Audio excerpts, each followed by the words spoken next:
10시 시황 체크인입니다. 간밤 미국장이 FOMC 이후에 경기 침체가 불가피하다는 인식이 퍼지면서 0.3에서 1.3%의 하락세를 기록했습니다. 연준이 미국 경제가 침체에 빠지는 위험이 있더라도 물가를 억제하겠다는 의지를 재차 강조했기 때문인데요. 달러화와 국채 수익률의 강세가 이어졌습니다. 간밤에는 장기물의 고점 경신이 있었는데요. 10년물과 30년물 국채 수익률이 8년여 만에 최고치를 경신했습니다. 달러 인덱스도 상승세를 이어가면서 111달러 선 돌파하는 모습을 보였는데요. 월가에서는 전 세계적인 고강도 긴축 정책으로 경기 침체가 발생할 것이라는 우려 제기하고 있습니다. 물가가 얼마나 오래 지속되느냐에 따라서 그 경기 침체의 심각성이 결정될 것이라고 의견을 전하고 있는데요. 금요일장 우리 증시도 미국 증시와 마찬가지로 하락세를 띠고 있습니다. 현재 양대 지수가 저점 부근에서의 움직임 가리키고 있는데요. 오늘 금요일장의 10시 구간 지금부터 저와 함께 살펴보시죠. 먼저 코스피 지수 사흘째 하락세를 기록하고 있습니다. 2300선 위태로울까요? 현재 1.06%의 하락세를 띠고 있고요. 2306.63포인트 선 기록하면서 장중 저점 부근의 움직임 가리키고 있습니다. 거래대금은 2조 3천억 원 가까이 나타나고 있는데요.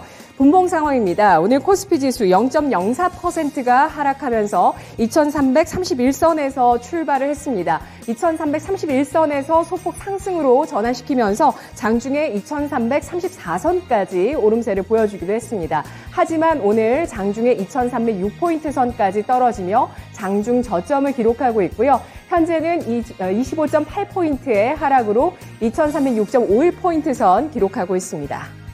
수급 상황 살펴보겠습니다. 외국인 쪽에서 유가증권 시장 8거래 연속의 매도세 기록하고 있는데요. 오늘 현선물 모두 매도하고 있는 외국인 쪽에서 유가증권 시장에서는 1,754억 원어치를 팔고 있습니다. 기관 쪽에서 540억 원어치의 매도세를 기록하고 있는데요. 3거래일 연속의 매도 가리키고 있고요. 개인 쪽에서 3거래일 연속 하락하고 있는 지수 받치고 있습니다. 현재 3거래일 연속의 매수 보여주고 있는데요. 2,281억 원어치 유가증권 시장 주식을 사들이고 있습니다. 외국인 기관 쪽에서 대형주 중심의 매도를 나타내고 있습니다. 이 밖에도 화학과 전기전자, 서비스, 운수창고, 운송장비까지 일제히 동반 매도를 하고 있고요. 소폭의 동반 매수를 하고 있는 쪽은 제한적입니다. 경기 둔감주라고 볼 수 있는 경기방어주, 통신주에 대해서 매수를 하고 있고요. 인플레이션 관련주, 음식료 업종에 대해서 소폭의 동반 매수를 보여주고 있습니다. 코스닥 가보겠습니다. 코스닥 지수도 사흘 연속의 하락세인데요. 오늘 740선 이탈하는 모습입니다. 현재 1.66%가 하락하면서 장중 저점 형성하고 있는 코스닥 지수 738.97포인트 선이고요. 거래대금은 2조 3,800억 원가량 나타나고 있습니다. 분봉 상황입니다. 코스닥 지수 역시 소폭의 하락으로 출발한 이후에 코스닥은 반등시도 없었습니다. 장중 내내 하락하고 있는데요. 시초가는 0.2%가 하락하면서 749선에서 출발을 했고요. 이후에 낙폭을 키워나가면서 740을 깨고 있습니다. 장중 저점 738포인트 선 12.65포인트 하락하고 있습니다. 수급 상황입니다. 역시 외국인 기관 동반 매도 코스닥에서도 나오고 있고요. 3거래일째 외국인의 매도세가 나오고 있습니다. 1,629억 원어치를 팔고 있고 기관 쪽에서 오늘장까지 5거래일 만에 매도 우위로 전환하면서 51억 원어치 매도를 보여줍니다. 그동안 코스닥 시장 주식을 좀 사줬었던 기관 쪽에 5거래일 만에 매도 체크를 해보시고요. 3거래일 연속 개인 쪽에서는 매수세가 들어오면서 1,750억 원어치를 사들이고 있습니다. 오늘장의 특징도 세 가지로 요약해 보겠습니다. 먼저 첫 번째는 중소형 철강주의 강세인데요.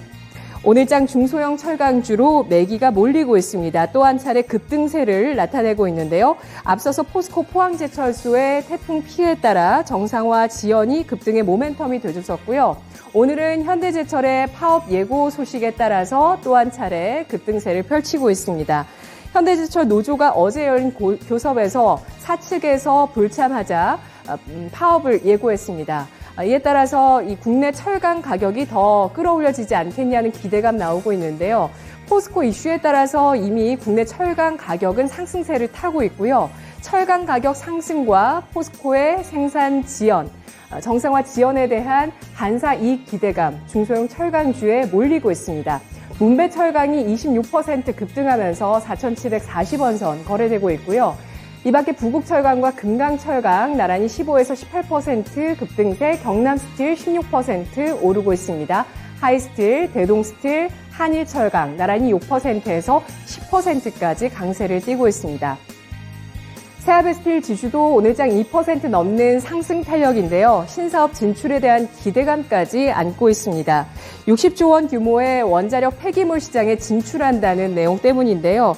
프랑스 선도업체와 파트너십을 맺으면서 원자력 폐기물 처리 장비에 대해서 북미 쪽으로 수주가 이미 나왔고요. 국내에서도 수주에 대한 기대가 나오고 있습니다. 이와 함께 기존 철강 사업 역시 포스코에 따른 반사 이익에 대한 기대감 가져가고 있고요. 주가는 2.28%가 상승하면서 22,200원 선에 거래가 되고 있습니다. 태풍과 파업 예고 소식에 따라서 포스코 홀딩스와 현대제철은 주춤합니다. 포스코 홀딩스 보합권, 현대제철은 1.4% 조정을 받고 있습니다. 오늘장의 두 번째 특징입니다. 화장품주가 들썩이고 있습니다. 한덕수 국무총리가 다음 주 월요일부터 야외 마스크 착용 의무를 해제한다고 발표했습니다. 또한 겨울철 상황을 보고 실내 마스크 역시도 의무를 해제할 수 있다고 언급했는데요. 이에 따라서 화장품주 수혜에 대한 기대가 나오고 있죠. 그런데 주가 움직임은 조금은 애매합니다. 일부 종목만이 상승 시세를 달리면서 주가 몰리고 있고요. 그동안 좀 급등했었던 색조 화장품 쪽에서는 차익 실현 매물이 오히려 나오고 있다는 점, 재료 노출로 이들 기업들은 좀 해석하고 있는 것일까요? 일부 색조 화장품주의 급락도 눈에 띄고 있는 상황인데요. 먼저 제이준 코스메틱이 16% 넘게 급등하면서 877원 선에 움직이고 있고요. 코스나인이 16% 급등합니다. 화장품 원료와 의약품, 원료 의약품을 만드는 대봉 LS가 8.6% 오르면서 8,450원 선이고요. 코리아나 1% 넘는 상승 탄력입니다. 하지만 하락하는 쪽 눈에 띄고 있죠. 아이패밀리 SC가 7% 급락하고 있고요. 클리오, 토니몰이 나란히 2%에서 5%의 하락입니다. 에이블 CNC 역시 3.7% 밀리면서 6,500원 선에 거래가 되고 있고요. 대형 화장품주 보겠습니다. 아모레퍼시픽 5.5% 급락하며 11만 1,000원 선, LG 생활건강 2.46% 하락한 67만 5,000원 선에 거래됩니다. 마지막으로 오늘장의 특징, 삼성전자의 ARM 인수에 대한 기대감입니다. 삼성전자가 영구 ARM을 인수할 가능성에 대해서 시장 주목하고 있는 상황이고요. 관련한 종목군들이 추려지고 있는 모습인데요. 오늘도 새롭게 한 종목이 편입되고 있습니다.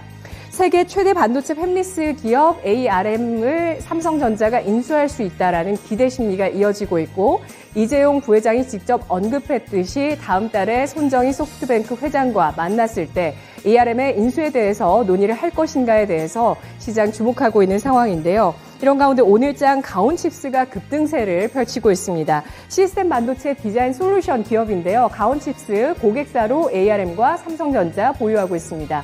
24.25% 급등하면서 33,300원 선에 거래가 되고 있고요. 앞서서 움직였었던 기업이죠. ARM과 전략적 협업을 통해서 자율주행 차량용 반도체를 개발하고 있다는 이슈가 부각됐었던 넥스트칩 재차 급등합니다. 14%까지 오르면서 14,350원 선이고요. 또 2019년에 삼성전자 파트너사로 ARM과 함께 선정이 됐었던 알파홀딩스가 11.9%까지 오늘 10% 넘게 급등합니다. 1,405원 선에 거래가 되고 있습니다. 삼성전자의 주가는 어제장까지 52주 신저가 2년 만에 저점을 경신한 이후에 오늘장 반등 시도하고 있는데요. 0.55% 소폭의 상승으로 54,700원 선 기록하고 있습니다. 10시 구간 10시 시황 체크인이었습니다.